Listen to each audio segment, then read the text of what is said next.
Okay, so welcome to my Flipping the Classroom video, and this is the second time I've done it, hence why it's version 2. So, first thing, who am I? Well, my name is Graham.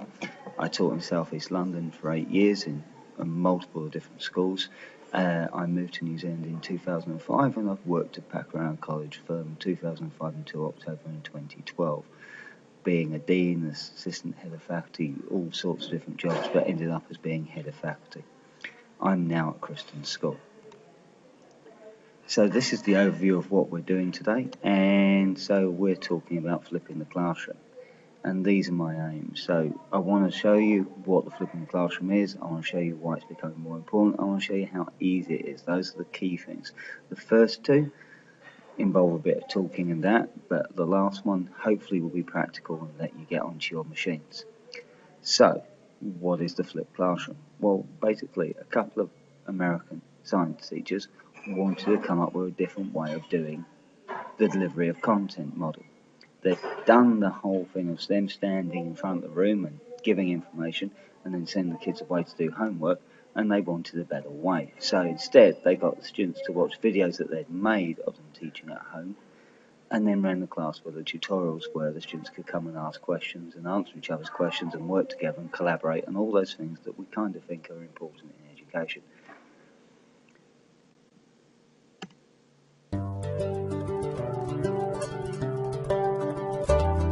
I'm Erin Samms, and I teach science here at Woodland Park High School. My ultimate goal, I guess, as a teacher is to help students become learners who can learn for themselves and by themselves. One of the problems that I was guilty of even prior to flipping my classroom around was the classroom was centered around me. I told them exactly what to learn, how to learn it, what assignments to do to learn it, and when to learn it, and how to prove to me that they learned it. I don't do that anymore.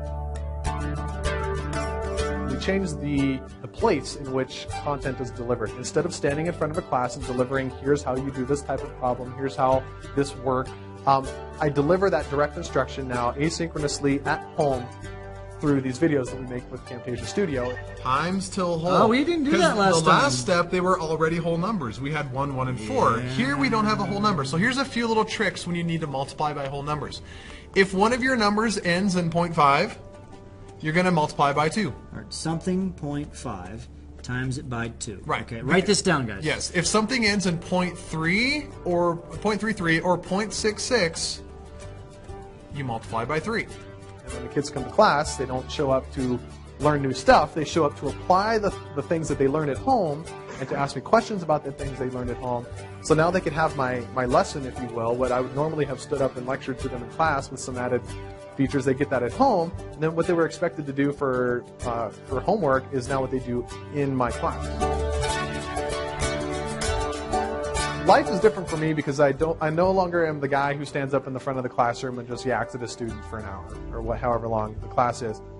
Now I walk around the class and I help kids. I'm a tutor, I'm a guide, I'm the putter-outer of fires, whatever it happens to be in my crazy chemistry class. I walk around and do that. I don't stand up front and teach under the kind of the traditional model.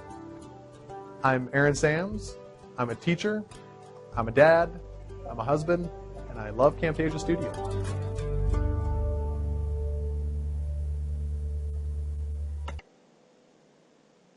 So this is my what is. So what moment, Khan Academy exists, why can't I send them to there? So this is Katie Gimbert. She's an 8th grade math teacher from Raleigh, North Carolina. She's been working on a project called Fizz with Dr. Logan McGurman. You can find her on YouTube talking about why she flipped a classroom. Time and time again, I get the question, do I really need to create my own lecture videos? Can't I send my students out to watch yours? And of course you could, in the same way that you send them out to the internet to watch thousands upon thousands of lecture videos created by Khan Academy or YouTube or Brightstorm. But what you'll find, as did I, is this does not create any change in how you teach within your classroom. Because of that, I created my own lecture videos that incorporates all of these necessary components for changing how I teach within my classroom. First and foremost is trust. It's built very early on between students and teachers. In the same way that you would not trust, or I should say your students wouldn't trust, a substitute teacher to deliver the information to them, they are not going to trust that someone else is giving them the information that they need to be successful in your classroom. Creating your own lecture videos incorporates that trust. Students know that their teachers took the time to put this information out there, and that is what they're going to need to know. Accountability. Creating your own lecture videos holds teachers accountable for parents, students, and admins. This does not create any kind of accountability for teachers. We don't know what information is being presented, and we can't truly make change without knowing what's being said on these videos. Facial cues, eye contacts, and gesturing. While all of these videos may incorporate that, because there's no established trust with the person on the video, it is not nearly as engaging. Within my lecture videos, I can point and draw attention to different things, and then when I turn back to look at the camera, it engages students. It brings them back by creating this eye contact. It is like them having a front row seat within the classroom. A personalized education. These videos are personal. I use the language that's familiar to my classroom. These are not. The examples they use might not be exactly what I would have used in my classroom. I might not like some of them. But here, when I've created my own video lectures, I can use language that the students know and that are comfortable with within our classroom. I can say things in a particular way that I like them to be said. For example, I use something called a VIC when students are taking notes. It stands for Very Important Concept. They know, oh, this is a big deal. I need to copy this down. You're not going to find that when you outsource that information to someone else. And teacher empowerment. Very important. When creating your own lecture videos, the teacher actually publishes. They feel good about themselves, and they can impart change within their classroom. From what we've seen historically, there's no real change in how we teach within the classroom using outsourced information. But here, when I created my own lecture videos, I was able to create all of these aspects that we've just talked about.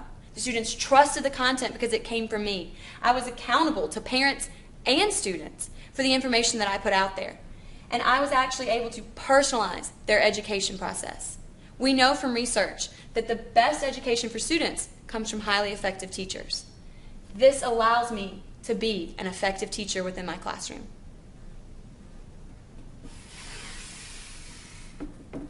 For more information on flipping the classroom, visit the Friday Institute's website. Again, so what? Make my own videos? I didn't think I had time for that. Won't this just replace the teacher? Well, no. One of my ex-colleagues made videos in class. The students were quiet during that time, and she had a little screen capture software, like I'm using at the moment. And while she was making the videos, the kids were quiet, which I kind of think was the plan. Someone in my current school has got kids to make the videos using an iPad, and she uploaded those onto YouTube. You have to be careful on that for online safety, but still very good. I'm not that adventurous. I do this. So, I still have issues with the management about the internet and devices and all that sort of thing. Even where I work, which I accept is lucky with technology, we still have some of those issues. So I still haven't quite truly flipped my classroom, but I am doing a kind of hybrid. But the most important thing for me is every time I make a video and I post it online, I've made a revisions resource for my students to refer back to, and it doesn't change. It's there forever. So they can go away and they can come back and find it. Most of my students subscribe to my YouTube channel, but some of them still go through and only use one or two. That's fine. It's there. They can go whenever they want. So I started doing this project in September of 2011, and I primarily focused on level 1 first. And you can see as we built up to the MCAT in the very first year 11, I would say I was fairly happy with that. Notice how I was not getting many hits at all outside that exam period. And that's because two factors were in place. One, my videos were private, so no one else could find them on YouTube. But the second factor was the fact that the students weren't looking at them. They used them for revision. Following years at MCAT, you can see a subtly different pattern. You know, there's far more hits. I've gone from a maximum of about 70 up to about 110, 120. and it was for a number of days. And then the end of year that year, I went up to over 200 hits in a day. And at that point, I'd expanded the number of videos I'd made. Today, it's a slightly different picture. As a flipped classroom teacher, I've seen lots of misconceptions around what the flipped classroom is and what the flipped classroom is not. So, rather than discussing what the flipped classroom is in my practice, I'll discuss a list that most flipped classroom teachers can agree the flipped classroom is not. So, let's get started. The flipped classroom is not the Khan Academy. While the Khan Academy is an excellent resource for use in and out of the classroom, the flipped classroom is special because classroom teachers create the videos to suit their students' needs. We want students to be active in their learning, not droids sitting in front of screens getting a lecture from someone halfway across the globe.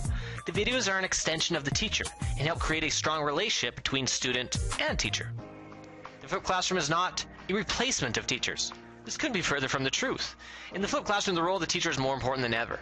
There's no sitting at the back of the class reading the newspaper and having a coffee, as much as I'd like to sometimes. In the flipped classroom, the teacher is active all day. Teachers get a chance to work with every student, every class. The flipped classroom is not all about the videos. Yeah, videos are the backbone of the flipped classroom, and I am hoping one of these days to produce a video that goes viral and perhaps appear on Ellen. However, it is the flexibility the videos provide that is the true benefit. Teachers now have additional classroom time where they can develop rich learning activities to extend their students' experience. The flipped classroom is not the silver bullet. The flipped classroom does not solve all that is broken in education. If it did, I'd probably be filthy rich. It's just one tool to increase student learning. Inflexibility, lack of classroom time, and student-centered classrooms are problems that I feel the flipped classroom helps solve. The flipped classroom is not a one-size-fits-all teaching approach. Each flipped classroom teacher develops an approach that works for them and their students. As an example, some teachers have students watch the videos in class, some students watch them at home, in a car, on a bus, on a plane. It's turning into a Dr. Seuss book. And some even get the students to create the videos themselves. The limits of the flipped classroom are only as limited as the teacher's imagination. The flipped classroom is not top-down. The flipped classroom is 100% driven by teachers. For the model to be authentic, it needs to be initiated and created by the teacher for the teacher. How often have we attended a staff meeting to be presented with the newest flavor of the week to never give it another thought? The flipped classroom is a flavor teachers want to do because they believe in it. And it's delicious. The flipped classroom is not a teacher holiday. The flipped classroom is anything but a holiday. The amount of time that goes into creating quality videos and activities is second to none. In the classroom, teachers are no longer spending their time lecturing. Instead, they're constantly interacting with their students, inspiring, observing, and as we all know, sometimes prodding. The flipped classroom is not easy. Students have been in the traditional model of school for their entire educational career. They like playing school. Some of them are very good at it. Now that we want them to play learning, it can be a tough pill for them to swallow. And lastly, the flipped classroom is not all about students watching videos for homework. It's about students using videos when and where appropriate for their learning journey. Many of my students find that they use their classroom time so effectively they rarely have homework. And believe me, they love this. Now they have time for things that truly matter to them, like Twitter and Facebook. These are just a couple of things I think the flipped classroom is, and the flipped classroom is not. So, that's the first two really covered. What the flipped classroom is and why it's becoming more important. So now we come to the easy bit. So, I've bored you with YouTube videos.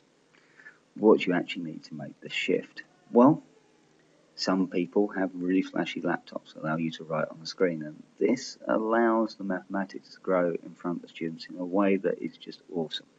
And it will be great to have, but there are other ways of doing it. Most of what I use is free, easy to use, and I believe can be done by anyone.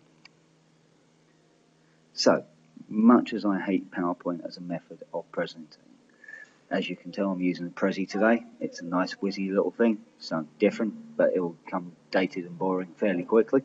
But PowerPoint, you can kill students with PowerPoint. But if you've already got all your PowerPoints, you could go to the PowerPoint show tab on PowerPoint and click record this slideshow.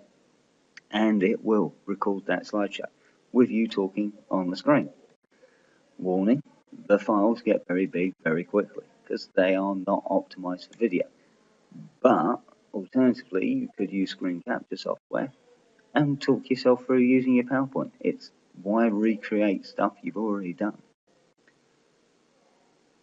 The one tool that I use the most in flipping my classroom, apart from the screen capture software, is the snipping tool. It's free in Windows 7. It's in Windows 8 as well. It's available on your start menu. If you just type the word snip, you'll find it. I then pinned mine to my bar at the bottom of the screen because I use it so often.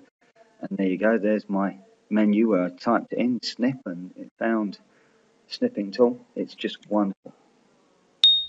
It will allow you to cut anything from any website, PDF, anything, and put it into a file. It's a little image. Screen capture software. This is currently being done by Screen Capture. I found it by using Facebook and using an e-learning site, and it gave me 13 screencasting tools. That's the web link for that particular page. Everyone's different. Everyone will have a different thing from that software. I downloaded some and I deleted them straight away. Just didn't like the look of it. Others I tried for a bit. We call that sandpitting where I work. And then I whittled it down to one that I liked. So for a start, I use a program called Gimbert, and that had a feature that it was limited you to a 5-minute long video. I felt that if I couldn't explain the concept in 5 minutes, I was taking too long. Now that does mean some videos have multiple parts, but that's fine because you're doing it in bits for the students to understand. Gimbert has been replaced, and I don't like the replacement, so I've opted for a new web-based solution, which is called screenr.com. It's web-based, so you don't need to install it, which is an issue for some schools. And I think it's got the same feature as Gimbert. It's 5 minutes. Makes you think about what you're saying. There's no install, which is important, and it will upload to YouTube once you're done. It isn't seamless in that, but it's still really easy. Alternatively, you could do what Katie Gimbert does, which is sit in front of a digital camera on a small tripod with prepared whiteboards, and it's just as effective. I mean, a small point-and-shoot camera is not expensive nowadays. A Gorilla Grip tripod is $30. Some small whiteboards, that's not too bad. I just don't like putting myself on my videos. I'll talk to them, but I won't actually throw my face. I use OneNote, and OneNote is a wonderful program. It's the best program I've found on a PC that allows me to write and manipulate images and write text in a simple way to do. I hope everyone's used GeoGebra. I love the fact that it's a free dynamic geometry program. It's excellent for doing graphs and explaining, and you can make sliders to make it move and all that sort of stuff, which is great. It also does statistics really well, and it does geometry reasoning really well. So, a really powerful tool, and sometimes you just talk over what you're using in GeoGebra. And lastly, you need a YouTube account. Most of us have a Gmail or a Google Plus account, and those link with YouTube. So you get a channel as soon as you make your first video. It will probably limit you to the size of the files to start with, hence the 5 minutes is probably good, but when you've done so many and get so many hits, they let you put more up. You can make the videos private. That's what you have to do if you put students in the video, and then anyone with a link can find it. Or if you tag them, make them public, it gets higher amounts of traffic. And I mean, I get hit by people in America and the UK watching my videos all the time. And lastly, courage. You have to be brave in this. I was really worried when I first started doing my videos because I wanted them to be perfect, I wanted them to be mathematically correct, I wanted no one to criticise me. You're putting yourself up there and it is a bit scary. I got over that. I do my normal lesson. I don't think about what I'm saying. I do maybe 2 minutes of prepping, a minute think about what I'm going to do. Sometimes I do the calculations beforehand, sometimes I don't, and then I just go. And sometimes you get to 4 minutes and you won't finish, so you have to start again. But that's part of the rich tapestry. And that is my message for flipping the classroom.